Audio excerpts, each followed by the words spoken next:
भगवान यहाँ आ जाते। बस यही बात तुलसीदास जी को चुभ गई। कोई गाड़ी थोड़ी निकाली उसने, ताना मार दिया और बस यहीं से तुलसीदास जी का ज्ञान प्रकट हो गया। छोड़ दिया घर बार और रामायण लिख डाली। राम कथा को आगे बढ़ाने में बोले माताओं का विशेष सहयोग रहा है। सबसे पहले यही रत्नावली, फिर आगे देखेंगे तो भगवान भोलेनाथ की देवी पार्वती, उसके बाद देखा जाए तो मंथरा को भी देखो। राम कथा में मंथरा का भी बड़ा सुंदर प्रसंग है। इसके आगे देखो तो कैकेयी देख लो, ताड़का को देख लो, अहिल्या को देखो, अनुसुईया को देखो। कितनी माताओं का इसमें राम कथा में नाम है, सहयोग है। और देखो तो एक देवी और आई है, वो कौन है?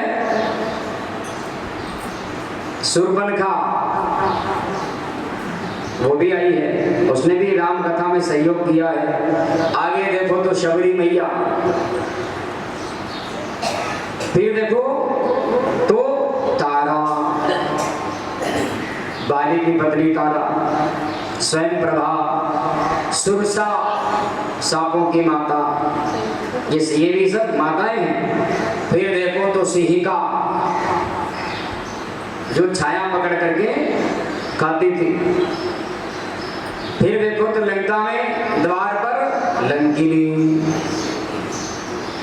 कितनी माताएं हैं। और देखो तो अशोक वाटिका में त्रिजटा, कितनी माताओं का इसमें नाम है। राम कथा में सहयोग दिया है इन्होंने सबने। तो आज सारी माताएं बड़ी आनंद से है और सीता उर्मिला आदि सभी जो है बड़े प्रेम से अयोध्या में रहते हैं। और अयोध्या में रहते रहते कुछ ही दिन हुए होंगे। आज राजा दशरथ जी के मन में एक विचार आ गया। मैंने सोचा था कि मेरी अयोध्या का क्या होगा, इसे कौन संभालेगा। चलो गुरु की कृपा से संतान हुई, विवाह भी हो गया। और मेरी ये इच्छा है कि अब मैं राम को राजा बना दूं। ये इच्छा जागी मन में। और उधर भरत जी और शत्रुघ्न जी ये अपने मामा के यहाँ कैकेयी देश में गए विवाह के पश्चात। इधर राजा ने विचार किया कि चलो पहले अब गुरु जी से इसका मुहूर्त निकलवा देते हैं, देख लेते हैं कब का मुहूर्त आता है। और महाराज चले हैं गुरु जी के पास। गुरुदेव से जाकर कहा, दंडवत प्रणाम किया, गुरुदेव गुरुदेव अब मेरी ये इच्छा है कि मैं मेरे बड़े पुत्र राम को राज्य सौंप दूं, कारोबार उसे सौंप दूं, ताकि मैं निवृत्त हो जाऊं, मैं फिर भगवान का ही भजन करूं।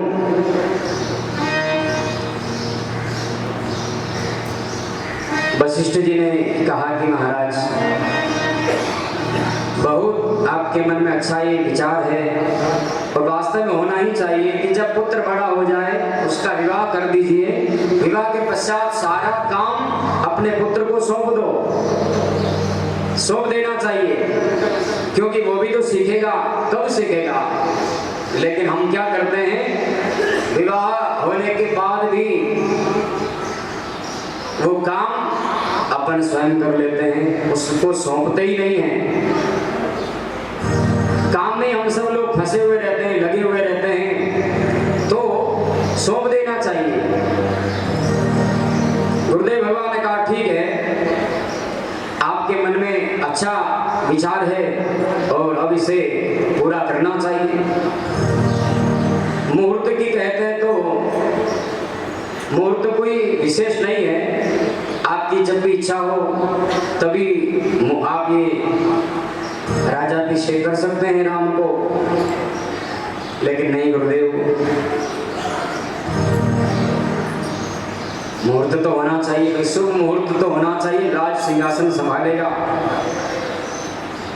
तो वशिष्ठ जी ने देख करके कहा कि ठीक है महाराज,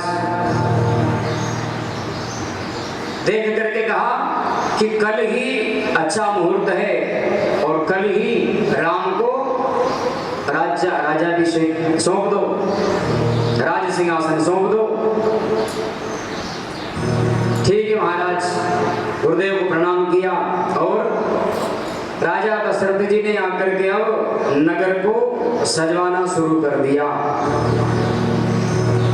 नाना प्रकार के बंदरवार बनवा दिए, फूलों से अयोध्या को सजाया गया है, सड़कों को सजा रहे हैं, ध्वजा लहरा रही है, पताकाएं छोटी छोटी, तोरण द्वार कलश रथ पालकी सब सज रहे हैं। विप्र साधु सुर पूजत राजा, विप्र साधु सुर पूजत राजा, करत राम हित मंगल काजा, करत राम हित मंगल काजा। श्री राम जय राम जय जय राम, श्री राम जय राम जय जय राम, श्री राम जय राम जय जय राम, ओ श्री राम जय राम जय जय राम। रामचंद्र भगवान की जय हो। सुंदर नगर को सजा रहे हैं, राजा ब्राह्मण देवताओं के चरण वंदन कर रहे हैं, साधु संत महात्माओं को वंदन कर रहे हैं, उनकी पूजन आराधना कर रहे हैं। नगर को बहुत अच्छा सजा दिया गया और सब लोग यही कहने लग गए, कल तो राजा राम होंगे, कल तो राजा राम होंगे, कल तो राजा राम होंगे। पूरे नगर में ढिंढोरा पिट रहा है, ऐलान हो रहा है कि कल राजा राम होंगे। सब लोग बड़े प्रसन्न हो गए, हमारे राजकुमार को हम, राम को हम आज राजा बनते हुए देखेंगे, कल राजा बनते हुए देखेंगे। खूब आनंद उत्सव मनने लग गया। लेकिन यह बात देवताओं को नहीं मन में भाई है। देवताओं के मन में ये बात क्यों नहीं भा रही है? क्योंकि राम का अवतार किस लिए हुआ है? निशाचरों का नाश करने के लिए, दैत्यों का उद्धार करने के लिए हुआ है, रावण का संहार करने के लिए हुआ है। और अगर ये राम राजा बन करके बैठ जाएंगे तो जो वन में कितने राक्षस रावण आदि, उनका क्या होगा? इसलिए देवताओं के मन में ये बात नहीं भा रही है। जैसे चोर ही चांदनी रात न भावा, चोर को जैसे चांदनी रात नहीं सुहाती है, उनको तो अंधेरी रात हो तो और बढ़िया रहता है। चांदनी रात में तो वो दिख जाते हैं। इसलिए आज ये देवताओं को बात अच्छी नहीं लग रही है। सोच रहे हैं कि अब किसको बुलाएं, किससे जाकर के हम विनय करें, प्रार्थना करें। देवताओं ने देखा कि शारदा मैया का सहारा लेना पड़ेगा। शारदा सरस्वती माँ, इसका भी सहयोग है कथा को आगे बढ़ाने में। सरस्वती मैया को याद किया। शारद बोली विनय सुर करही,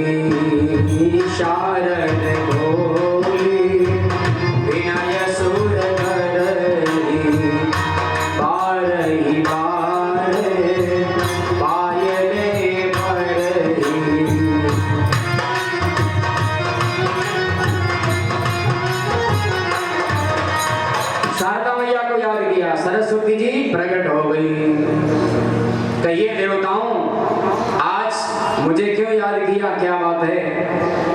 देवताओं ने कहा भैया कल राजा राम होंगे अयोध्या में और राम जी का तो अवतार पृथ्वी का भार हरण करने के लिए हुआ है, और ये अगर राजा बनकर के बैठ जाएंगे तो फिर इनका क्या होगा, पृथ्वी का भार कौन उतारेगा?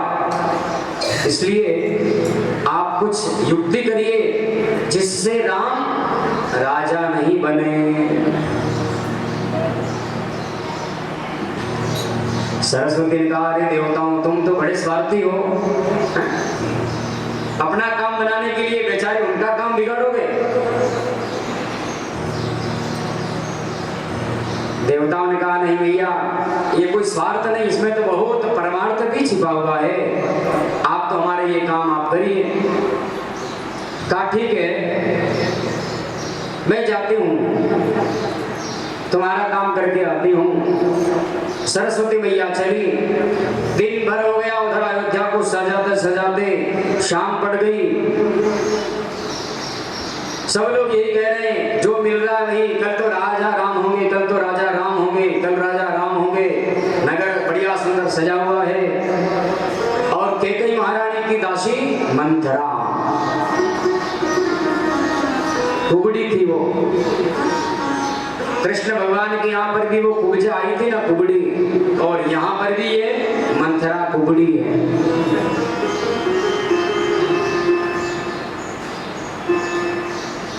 सरस्वती मैया अयोध्या में आई। अब अयोध्या में आकर के देख रही है कि कौन किसके जीवान के ऊपर मैं बैठूं। भाई जो अयोध्या का होगा वो तो ये नहीं कहेगा कि भले ही राम राजा न हो, किसी बाहर वाले आदमी को मैं देखती हूँ। अयोध्यावासी तो सभी ये कह रहे थे कि राम होंगे राजा, राम राजा होंगे। बाहर वाला कौन है? सरस्वती ने देखा कि बाहर वाली कौन है? मंथरा। ये अयोध्या की नहीं थी, ये तो कैकेयी के यहाँ उस समय दास दासियां नौकर चाकर देते थे ना दहेज में, तो ये दासी साथ में आई थी। मंथरा, नाम मंथरा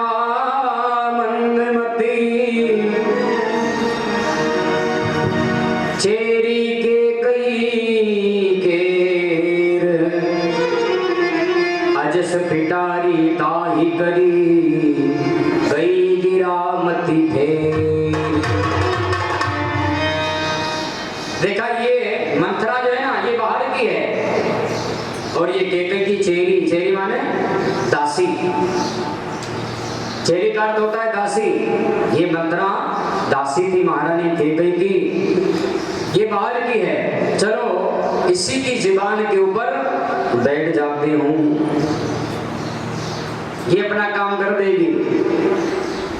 गिरा माने सरस्वती मैया ने उसकी बुद्धि को फेर दिया। मति माने बुद्धि,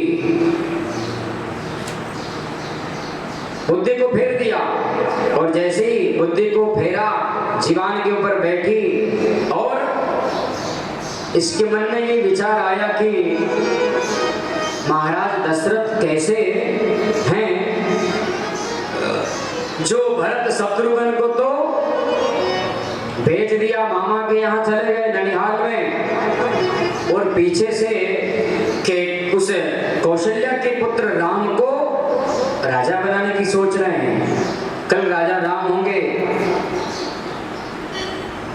महारानी तो कैकेयी है, और कैकेयी का पुत्र भरत, वो राजा होना चाहिए। उसकी बुद्धि घूम गई और उसने त्रिया चरित्र प्रारंभ कर दिया। त्रिया चरित्र एक ऐसा जाल है जो हर किसी के समझ में नहीं आता है। त्रिया चरित्र ही ऐसा है, त्रिया चरित्र किसी के समझ में नहीं आया, कोई समझ नहीं पाता है। और पुरुष का भाग्य वो भी कोई समझ नहीं पाता है, कब खुल जाए कोई भरोसा थोड़ी है।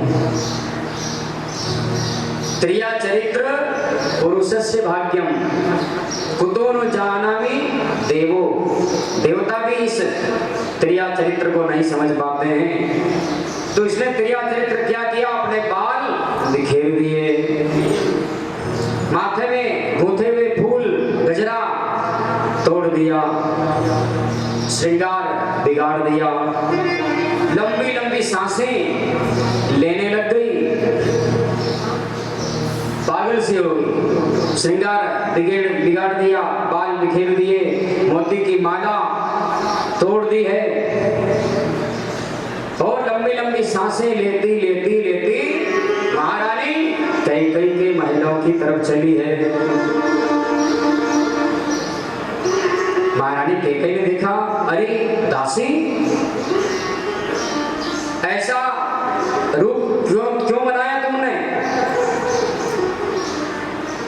श्रृंगार क्यों बिगाड़ा है तुमने। कैकेयी कहने लग गई, हम सब ने शीश उठाए हैं, पर तुमने क्यों बाल बिखेरे हैं।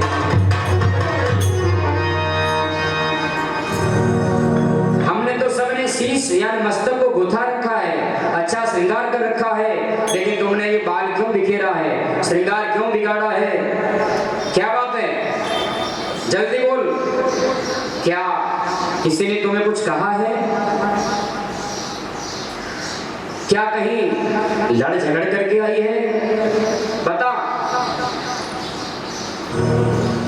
कारण क्या है। तो उस मंथरा ने कहा, महारानी जी,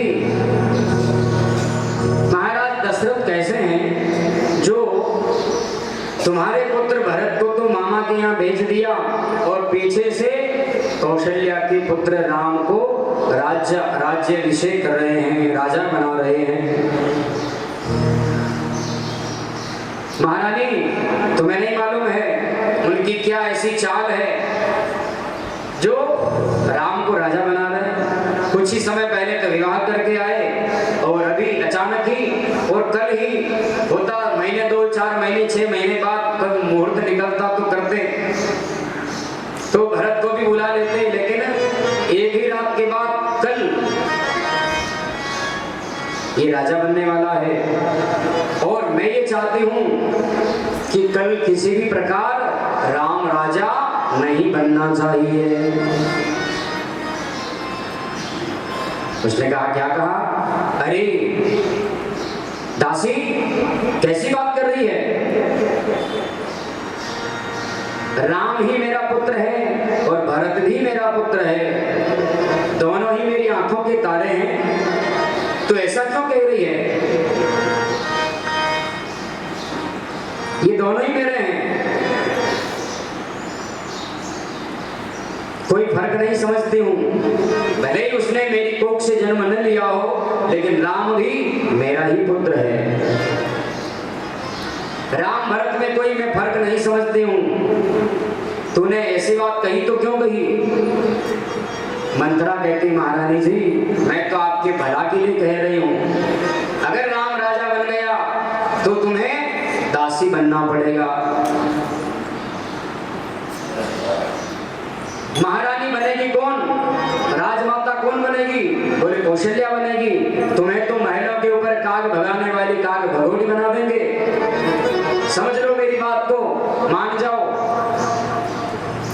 लेकिन उसने कहा, नहीं नहीं, मुझको समान है राम भरत, मुझको समान है राम भरत, मुझको समान है राम भरत।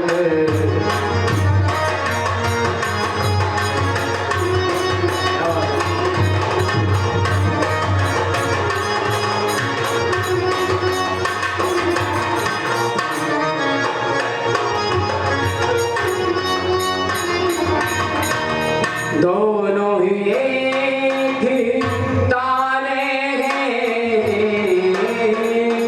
दोनों एक ही तारे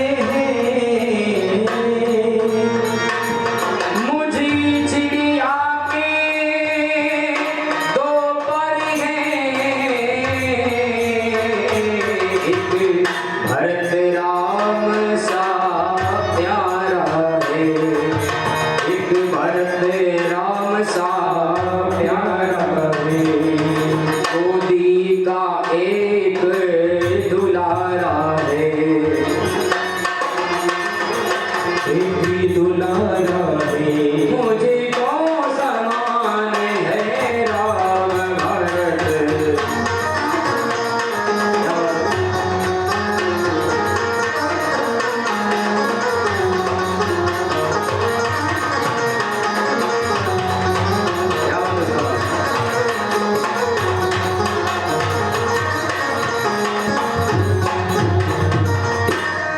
दासी ऐसी बात क्यों कर रही है?